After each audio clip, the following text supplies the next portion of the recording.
in thee. Good day, brethren. Welcome to another episode of Motivating Monday. Today I shall be sharing with you on the book of 1 Corinthians from the New Testament. The book of 1 Corinthians talks about Paul, an apostle of God, writing to the church in the city of Corinth. During these days, Corinth was the capital of the Roman province Achaia, which covered most of ancient Greece, south of Macedonia. As a wealthy trade center, Corinth attracted people from throughout the Roman Empire. Idol worship dominated Corinth religious culture. Today, I'll be sharing with you on two learning points. The first being brought on this topic is number one, building up fellow Christians. In 1 Corinthians 8:9, it says, "But take heed, lest by any means this liberty of yours become a stumbling block to them that are weak." Some context about this verse. Idol worship was popular in Corinth during that time. The food that was offered to idols soon became a problem to the Corinth church, especially so when this was the food for a church fellowship. We all know that as 1 Corinthians 8 verse 4 says, "We know that an idol is nothing in the world, and that there is none other God but one." And hence, as fellow Christians, eating food offered to idols or not don't matter at all, putting us neither better off or nor worse off if we eat or abstain from this food. However, in Corinth, it seems some of these brothers were overly confident in their spiritual freedom from idolatry. They wanted to flaunt it before their brethren who were not as confident as they were. They ate food offered to idols to prove to these younger Christians that they were spiritually more mature than them. The less confident Christians were the ones who had not yet secured their trust in the one true God. Therefore, having witnessed these actions in Corinth, Paul wanted to tell all of us that this action of eating of food offered to idols causes Christians, or especially younger Christians, to stumble, and worse still, to cause them to sin. This action is inherently wrong because it violates the young Christian conscience.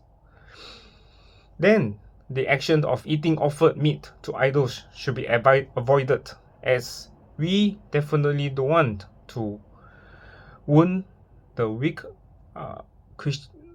conscience and sin and let the younger Christian sin against Christ, as 1 Corinthians 8:12 quotes. These sermons help us realize how our actions or attitudes to everyday issues like smoking, tattoos, and other religious practices should be, especially when we have younger Christians among us. We should not let our knowledge of the Bible puff us up and be boastful about it. The next point that I'll be sharing with you will be on principle for singles or married couples, Christians, to follow.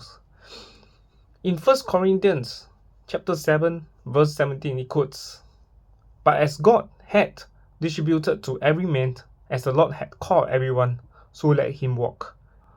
And so ordain I in all churches." In 1 Corinthians 7 verse 9, Paul has specifically said for singles, "But if they cannot contain, let them marry, for it is better to marry than to burn." This phrase, "to burn," that was used in this verse refer to strong, lustful desires, which could lead to temptations and sins.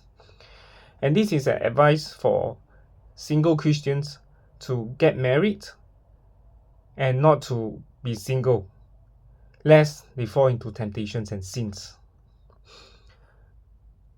For married couples, Paul has emphasized that the husband should fulfill his marital duties to his wife, and likewise the wife to her husband, as quoted in 1 Corinthians 7 verse 3. Let the husband render unto the wife due benevolence, and likewise also the wife unto the husband. So, as Paul has said, that the husband should be submissive towards the wife, and so the wife should do the same unto the husband.